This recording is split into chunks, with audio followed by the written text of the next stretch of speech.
Xin chào cả nhà. Phía sau lưng của mình đây là một cái trường trung học phổ thông ở Phần Lan. Thì trung học phổ thông Phần Lan gọi là trường Lukio và đây là cái tên trường là Kim In Sen.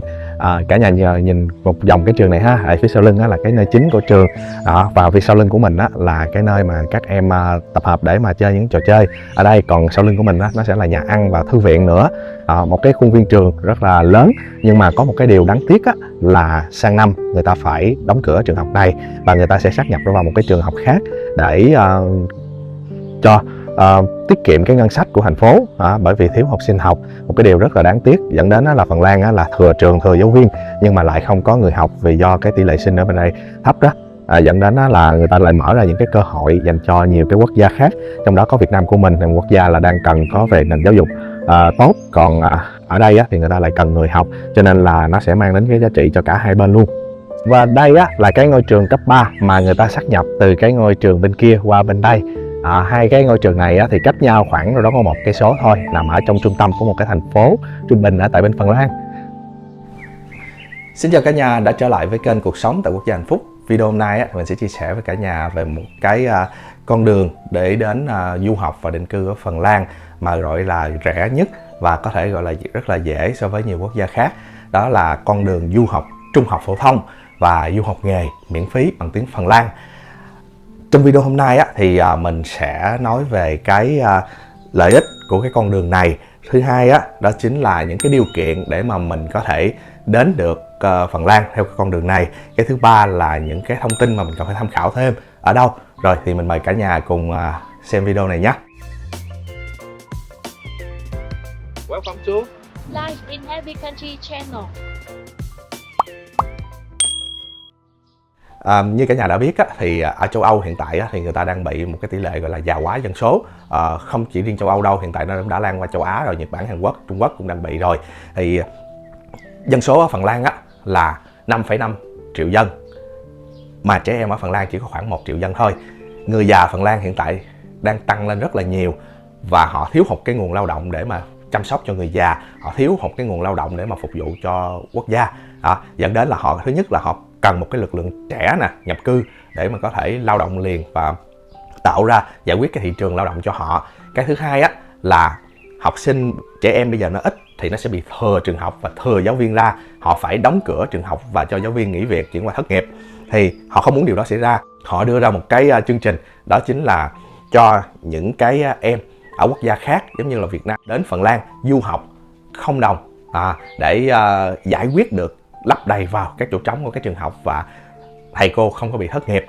Khi mà đến học ở Phần Lan thì họ đã hỗ trợ hết toàn bộ về cái phần gọi là học bổng và không phát sinh gì chi phí về liên quan đến đi học cả.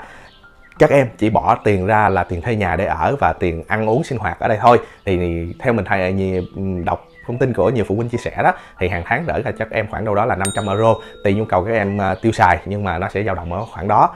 Đó thì mình thấy là khá là rẻ, chỉ có khoảng 12 đến 15 triệu thôi mà cho con có thể đi du học ở quốc tế, sống trong cái môi trường hiện đại, nền giáo dục tốt, mà cái chi phí thì cũng không có quá đắt đỏ. Ở Việt Nam thì mình cũng phải ăn uống, cũng phải ở và mình còn phải đóng tiền học phí nữa, thì tính ra thì nó có thể là gọi là rẻ. Thì mình sẽ nói về cái lợi ích của cái con đường mà đi du học bằng trung học phổ thông này nè.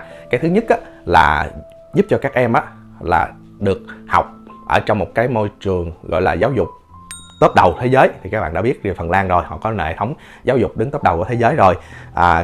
Cái thứ hai là tạo cái đà cho các em sau này có thể tiếp tục học nghề hoặc là học đại học miễn phí nữa, để tiết kiệm tiền cho cha mẹ rất là nhiều. Cha mẹ chỉ có việc lo cái tiền ăn ở thôi. Cái thứ ba nữa đó chính là các em được có cơ hội ở lại định cư Phần Lan sau khi mà đáp ứng đủ điều kiện mà bên chính phủ họ đưa ra, là ở đây trên 8 năm với cái visa A, rồi sau đó là có một việc làm dài hạn. Mà các em đã học được cao đẳng vào đại học, ra trường ở Phần Lan rồi thì mình nói chắc chắn là sẽ có việc làm, chỉ là các em có muốn làm việc đó hay không, hay là các em muốn tìm những cái việc các em mong muốn thôi. Ở Phần Lan họ đang thiếu lao động nhiều mà, chỉ là chúng ta có muốn làm những cái việc mà họ đang thiếu hay không thôi. Cái vấn đề thứ tư nữa đó chính là cái môi trường học ở trong trường của các em rất là tốt, thiết bị toàn bộ là thiết bị tiên tiến hiện đại, đáp ứng được tất cả các nhu cầu học của các em, giúp cho các em có khả năng được khám phá nhiều hơn, được trải nghiệm nhiều hơn. Rồi thầy cô ở trong trường rất là nhiệt tình, rất là chịu khó lắng nghe các em, và các em có tâm sự gì chia sẻ thầy cô cũng sẽ cho lời khuyên, thầy cô cũng sẽ giúp đỡ, hoặc là các em có mong muốn làm một cái việc gì đó thầy cô cũng sẽ hỗ trợ. Thí dụ giống như mình có xem một cái phóng sự là 3 em đến đây du học trung học phổ thông vào lớp 10 và mới có 3 tháng thôi đã mở ra một cái startup là bán cà phê muối, thì cô giáo rất là ủng hộ cái ý tưởng đó. Cô giáo hiệu trưởng xin thị trưởng thành phố đó cho các em đặt một cái bàn bán cà phê muối ở trước một cái siêu thị, và người ta uống thì người ta trải nghiệm được cái cà phê của các em, thấy cũng khá là tích cực. Rồi sau đó báo đài cũng đăng rất là nhiều đó, thì các bạn thấy là người ngoại quốc mới đến nhưng mà người ta cũng rất là nhiệt tình, ủng hộ, và người ta sẵn sàng lắng nghe, giúp đỡ, chứ không phải là người ta hơi kỳ thị mình đâu. Cái thứ 6 nữa ở trong cái này đó chính là cái thực phẩm, cái sức khỏe của các em. Các em đi học ở Phần Lan sẽ được ăn một bữa ăn trưa miễn phí trên trường, uống sữa, ăn trái cây này nọ, đồ rất là nhiều thứ nó mang. Nói chung là đồ ăn ở Phần Lan thì người ta nghiên cứu và người ta đưa vào học đường những đồ ăn healthy, tốt cho sức khỏe. Đối với nhiều em thì sẽ hơi khó ăn, nhưng mà đối với sức khỏe thì vẫn tốt hơn. Rồi các em được học nhiều cái môn thể chất, về giáo dục, về vận động rất là nhiều, giúp cho các em có nhiều sức khỏe hơn. Rồi các em học được nhiều cái kỹ năng giống như là đi rừng, đi thám hiểm, đi cắm trại, hay là kỹ năng sinh tồn này nọ rồi đó, họ cũng dạy cho các em khá là nhiều, dẫn đến các em có bản lĩnh hơn. Rồi họ tạo cho các em cái môi trường đi làm thêm, đi thực tập, đi xin việc làm thêm, thì các em có thêm cái sự tự tin, có kinh nghiệm, và sau này khi mà lên tới đại học các em đủ 18 tuổi, các em có thể tự đi làm thêm để kiếm tiền sống cho chính bản thân mình mà không cần tiền ba mẹ phải gửi qua nữa. Điều đó rất là tuyệt vời mà họ tạo ra nền tảng cho các em từ nhỏ. Cái thứ 7 đó chính là cái sự an toàn ở Phần Lan. Các bạn biết thì ở Phần Lan rất là an toàn, không có tình trạng gọi là cướp giật nè, trộm cắp thì có nhỏ thôi. Thứ ba đó chính là không bạo lực học đường, rất là hiếm. Thứ tư là không có kỳ thị chủng tộc. Ở đây là họ có cái luật cấm kỳ thị chủng tộc, còn có thì mình nghĩ thì sẽ có rất là hạt bụi hạt cát thôi, chứ không phải là cái số đông. Không có những cái trò chơi, ăn chơi mà sập sình hay là cuốn hút các em vào cái tham gia các trò chơi đó nhiều, dẫn đến bỏ bê việc học. Dẫn đến là cái môi trường ở Phần Lan rất là thích hợp cho các em đi du học, vì mới có 16 tuổi cho đến 18 tuổi mà rời xa cha mẹ đến quốc gia mới, mà môi trường nó phức tạp thì sẽ rất là khó, cha mẹ không yên tâm. Nhưng đến Phần Lan nó lại là một cái môi trường yên bình nè, rồi gọi là hiền lành, rồi mọi thứ nó rất là nhẹ nhàng, nó không có phức tạp và nó không có nhiều cái cám dỗ nữa, làm cho các em có thể tập trung học hành hơn, và con người của các em nó cũng sẽ nhẹ nhàng hơn, nó học được những cái tính mà tốt của người Phần Lan, cái tính nhiệt tình của người Phần Lan. Thì đó là những cái giá trị mà các em đi du học trung học phổ thông ở Phần Lan, đến Phần Lan đó mà chương trình này mang lại. Thì mình cũng có mấy đứa cháu là đang học cái chương trình ở đây, theo cha mẹ qua đây học, thì mình hỏi là các con học là có nặng hay không, thì các em nói là chương trình học ở đây nó chỉ có khoảng bằng 1/2, 1/3 so với Việt Nam thôi, cho nên là học không có khó như ở Việt Nam, được học thoải mái hơn, thầy cô lắng nghe hơn, đi học ít áp lực hơn, bài tập về nhà cũng ít hơn ở Việt Nam. Cho nên là học ở đây thì cảm thấy rất là ok, rất là thích ở bên đây. Giáo trình học con thấy nó nhẹ hơn ở Việt Nam, nhẹ hơn rất nhiều lắm. Nhiều lắm. Mà cái cách dạy người ta dạy mình có thấy thích không? Người ta gọi là dạy, gọi là nếu mà nói là theo Việt Nam thì người ta sẽ trả lời lý thuyết, thì bên đây thì giống như là mình làm xong một câu hỏi thì người ta sẽ cho giao tiếp với các bạn trong lớp nữa, giống như là cùng nhau sửa đáp án, ví dụ vậy. Nó sẽ tăng cái gọi là khả năng giao tiếp của mình với các bạn trong lớp nhiều hơn. Còn Việt Nam thì nó khác nhiều. Thì nãy giờ là mình đã chia sẻ những cái thuận lợi, những cái lợi ích mà các em đến du học ở tại Phần Lan, và song song đó thì nó cũng sẽ có những cái khó khăn, những cái bất cập. Thì có 4 cái vấn đề chính mà mình thấy nổi trội. Đầu tiên đó chính là ngôn ngữ. Cái thứ hai đó chính là thời tiết lạnh. Cái thứ ba đó chính là trầm cảm, stress. Cái thứ tư đó chính là tự nấu ăn, nấu uống ở tại đây thôi. Thì 4 vấn đề này nó không phải là vấn đề quá lớn đối với các em. Nhiều em khác chia sẻ đó, thì khi mà mình đã vượt qua được 1 năm rồi là coi như sẽ suôn sẻ về sau thôi. Rồi những em nào mà sau 1 năm không trụ nổi thì sẽ về.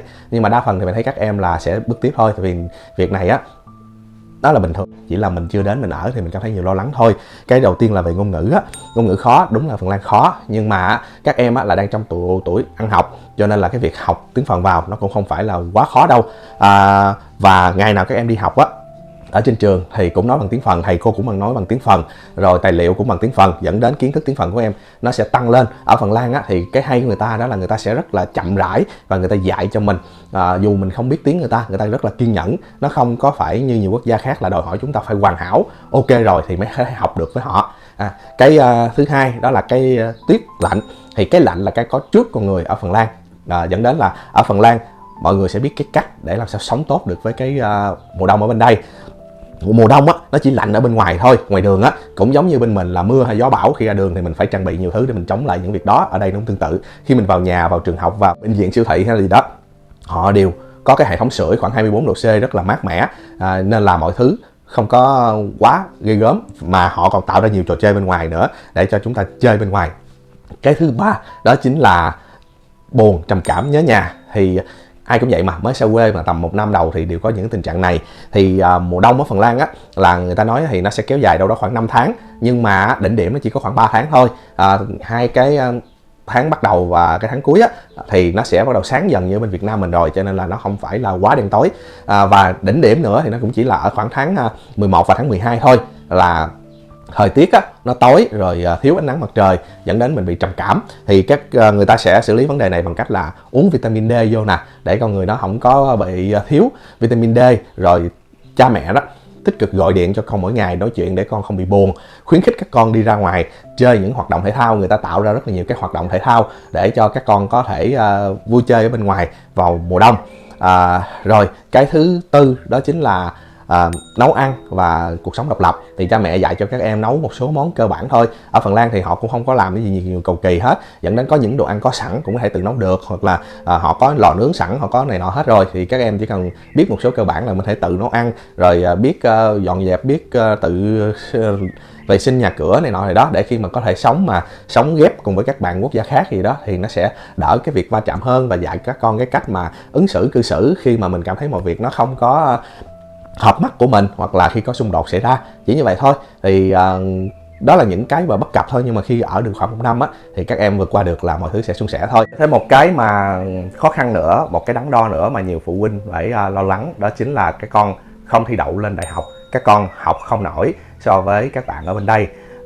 Cái này á, thì nó cũng đúng một phần thôi, thì mình chia sẻ thêm để các cha mẹ, các bậc phụ huynh đó có thể hiểu hơn ha. Thì cái cuộc chơi nào nó cũng sẽ có một cái chút về khó khăn và cái sự đánh đổi. Mình vượt qua được cái khó khăn đó thì mình sẽ hái được trái ngọt. Còn nếu không á, thì mình không tham gia cuộc chơi đó thì mình sẽ coi như chắc chắn là mình không hái được cái trái ngọt đó. Nói về sức học á, so với các em ở bên đây á, thì các em phải nỗ lực gấp 2, gấp 3 lần so với các em ở Phần Lan, bởi vì cái tiếng Phần nó đã không có thuận lợi và các em không có học từ nhỏ như bên đây. Nhưng mà nói về cái sức học so với ở tại Việt Nam á, thì các em đang học rất là nhiều, thì qua đây học á, nó cũng không có phải gọi là nhiều như ở Việt Nam, dẫn đến là nó không quá tải đối với các em. Cái nữa đó chính là cha mẹ hơi kỳ vọng các em á, là bắt buộc phải vào được đại học. Nó có một cái gì đó hơi hướng của Việt Nam mình, đó là phải đạt được một cái định mức mong muốn của các cha mẹ, các bậc phụ huynh. Nhưng mà nếu các em không học lên đại học nổi đó, sau cái kỳ thi mà cấp 3 thì các em vẫn còn một cái hướng bên tay trái, đó chính là học nghề. Mà học nghề ở Phần Lan á, thì khi mà các em đã học 2 cho đến 4 năm ở tại Phần Lan này rồi, thì mình khẳng định là 95% đến 100% là các em sẽ đậu vào trường nghề. Bởi vì những người mới nhập cư á, qua giống như giai đoạn gia đình mình đi, có rất là nhiều bạn chỉ cần học 1 năm đến 1 năm rưỡi thôi là đã thi đậu vào trường nghề rồi. Mà trong khi học tiếng Phần đâu có đủ nhiều giống như các em đâu, mà các em á, học là 2 đến 4 năm mà ngày nào cũng học tiếng Phần hết, cho nên là cái khả năng tiếng Phần của các em sẽ tốt hơn những người nhập cư nữa, dẫn đến là cái khả năng mà các em vào trường nghề rất là cao. Và khi vào trường nghề đó thì ra trường nó có tệ hơn đối với đại học hay không, thì riêng đối với Phần Lan á, thì nó sẽ không có sự chênh lệch nhiều. Có những cái nghề mà học trường nghề á, làm lương còn cao hơn cả học đại học ra nữa. Tại vì á, nghề là nó đi thẳng vào thực tế, và các em nói tiếng Phần tốt, bởi vì học cấp 3 xong rồi mà các em còn học thêm một nghề thêm 2 năm rưỡi 3 năm nữa, thì các em sẽ chắc chắn sẽ dễ dàng đi xin việc hơn và xin những cái công việc như các em mong muốn. Rồi cuối cùng thì cũng là các em tìm được công việc mình mong muốn làm, có thu nhập và sống ở tại Phần Lan và định cư thôi. Khi các em học nghề hoặc học đại học bằng tiếng Phần á, ra trường được là coi như các em đã vượt qua cái kỳ thi yêu kỳ là kỳ thi ngôn ngữ rồi. Các em xin được cái công việc ở bên đây nữa rồi, thì coi như là các em sống thêm 6 năm cộng với 4 năm mà các em học cấp 3 đó, là coi như đủ 8 năm thì các em có thể định cư được ở tại Phần Lan. Thì cái đó là cái đích cuối cùng mà nhiều cha mẹ mong muốn các con có thể định cư. Còn công việc gì làm gì thì đó là phần sau của cuộc đời các em lớn rồi, các em sẽ có sự lựa chọn đó. Cho nên là mình nói ra để cho cha mẹ thấy được là mình đừng quá nhiều kỳ vọng vào các con, và mình tạo ra nhiều cái lo lắng, nhiều cái lo sợ cho chính mình, và mình không dám cho các con đi. Tại vì cái chương trình này á, mình thấy á, là đi cũng rất là nhiều em rồi, các em bây giờ là những người đầu tiên đâu, cho nên là mình sợ thất bại tất nhiên là sẽ có lọt ra vài em rồi, tại bởi vì các em không cố gắng học, các em không nỗ lực, cho nên là sẽ có thất bại. Còn nhiều em khác nỗ lực thì sẽ vượt qua được thôi, sẽ thành công thôi, và sẽ giúp cho các em có một cái môi trường ok hơn. Cho nên là tùy theo cha mẹ nha. Cha mẹ cảm thấy là con mình có khả năng cố gắng học, có khả năng đi nơi xa để ở, để ăn học, và có khả năng sống tự lập được á, và muốn là con mình nó có một cái nền giáo dục tốt mà sớm hơn sau khi mà sau này mình học đại học á, và tiết kiệm chi phí, thì mình lựa chọn con đường này. Còn nếu mà mình cảm thấy là con mình nó không có đủ năng lực á, con mình sức học nó không có giỏi và nó đi xa, nó không có khả năng tự lập, tự này nọ đồ á, thì cha mẹ cứ gắng đợi cho con lúa chín hơn một chút. Đó là sau khi học hết lớp 12 thì mình có thể thi vào những cái hệ đại học của Phần Lan hoặc là nhiều quốc gia khác cũng có, nhưng mà lúc này nó sẽ tốn nhiều tiền hơn, và các em sẽ có thể là đi chậm hơn các bạn một chút thôi, nhưng mà có thể là nó sẽ an toàn hơn. Cho nên là tùy hoàn cảnh và gia đình, nên là cha mẹ sẽ có đưa ra cho mình một sự lựa chọn nhé. Rồi, thì cái điều kiện để làm sao mà có thể tham gia được cái chương trình này đó, thì cái chương trình này á, điều kiện là dành cho các em á, là trong cái độ tuổi trung học phổ thông, và có cái hay vậy nè, là ở Việt Nam mình á thì đi học sớm, ở bên Phần Lan 1 tuổi, có nghĩa là 6 tuổi Việt Nam mình đi học lớp 1 thì Phần Lan 7 tuổi học lớp 1, dẫn đến các em học ở Việt Nam á, mà học lớp 8, lớp 9 á, là đã có thể bắt đầu chuẩn bị học tiếng Phần 1 năm để đến cái độ tuổi lớp 10 ở bên Phần Lan á, và là qua đây học là kịp. Hoặc là các em đang học lớp 10 ở Việt Nam đến Phần Lan thì có thể học lại lớp 10 một lần nữa. Điều kiện thứ 3 nữa đó chính là phải có tiếng Phần B1, mà do ở Việt Nam á thì do trung tâm là Finance Future họ cung cấp, và mình thấy á, thì hình như á ở Việt Nam chỉ có mỗi trung tâm Finance Future này là làm cái chương trình này thôi, dành cho du học trung học phổ thông miễn phí và du học nghề miễn phí. Để trung tâm này mở ra thì hình như là cái mục đích chính của họ sẽ là cung cấp dạy cái ngôn ngữ tiếng Phần Lan. Họ kết nối với các giáo viên ở Phần Lan dạy online, sau đó thì họ cấp cái chứng chỉ B1 là do họ cấp thôi. Rồi khi mà các học viên đáp ứng đủ cái điều kiện đó thì họ sẽ kết nối với các trường ở bên Phần Lan. Họ kết nối, mình đọc thông tin trên web họ ghi thì kết nối hơn khoảng 100 trường, trường cao đẳng nghề và trường trung học phổ thông. Thì từ đó có cái sự kết nối sẵn, mối liên hệ sẵn, thì các em á có cơ hội để phỏng vấn với hiệu trưởng ở bên Phần Lan.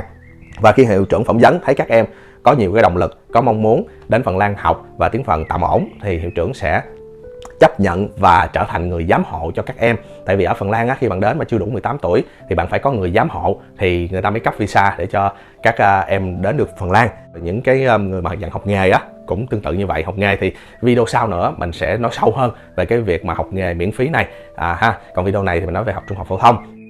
Đó là những cái điều kiện để các em có thể đến Phần Lan mà học được. Số tiền á, thì bỏ ra thì mình không biết cụ thể chính xác là bao nhiêu.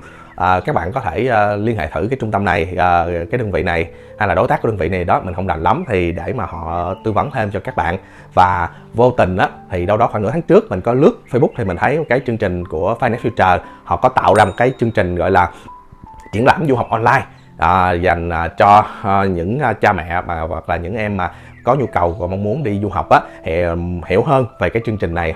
Mình đọc qua mình thấy có cái thông tin đó là một cái buổi diễn thuyết trực tuyến nè, rồi một cái lớp học thử tiếng Phần Lan, rồi sau đó là một cái tư vấn chuyên sâu 1-1 đối với các nhân viên của Finance Future. Thì đó, một cái tour tham quan các trường học mà đối tác trung học phổ thông và học nghề của Finance Future, rồi phỏng vấn với các hiệu trưởng của một số trường ở tại bên Phần Lan nữa. Đó thì cả nhà có thể tìm hiểu thử thêm cái chương trình đó như thế nào. Mình sẽ cố gắng tìm lại cái bài post đó, và mình lấy cái đường link đăng ký đó mình để ở phần mô tả để cho cả nhà quan tâm á, thì cả nhà có thể click vào cái đường link mô tả này để tham khảo thử cái chương trình, vào đó nghe coi người ta chia sẻ, người ta nói gì. Bỏ thời gian đâu đó ra một vài tiếng thôi, nhưng mà nó sẽ mang lại nhiều cái thông tin hơn. Và mình nghĩ thì cái video này á ra vào thời điểm này, nhưng mà cái chương trình này thì nó bắt đầu vào đầu khoảng hình như là đầu tháng 10, cho nên là chắc cũng còn kịp cho cả nhà để mà bắt đầu theo dõi cái chương trình đó. Hoặc là mình đoán thì mình nghĩ là họ sẽ có ghi hình lại cái chương trình đó và sẽ up lên nền tảng YouTube, nền tảng social, thì cả nhà cũng có thể follow và xem lại nếu mà cái video này cả nhà đã xem sau cái chương trình đó. Thì cái đó là cái cái con đường mà mở ra rõ ràng nhất để cho cả nhà có thể lần theo từng bước để giúp cho con mình có thể thực hiện hóa cái giấc mơ là đi du học quốc tế mà với học bổng 100%, chi phí sống rất là thấp, môi trường an toàn, lành mạnh, chất lượng giáo dục hàng đầu thế giới. Thì đó là cái mong muốn, cái mong ước của rất là nhiều cha mẹ ở tại Việt Nam. Rồi thì hy vọng là video này giúp cho các cha mẹ có nhiều thông tin hơn về cái chương trình du học trung học phổ thông, những cái lợi ích của cái chương trình này ha. Video kỳ tới nữa thì mình sẽ chia sẻ thêm về các du học là nghề có phí miễn phí nè, rồi du học nghề mà vừa đi du học vừa đi làm nữa nè, để cho cả nhà hiểu hơn, rồi sau đó là du học đại học, cao học nữa. Rồi thôi mình hẹn cả nhà ở những video tiếp theo nữa nhé. See you again. Let's like, subscribe and ring the bell to follow us.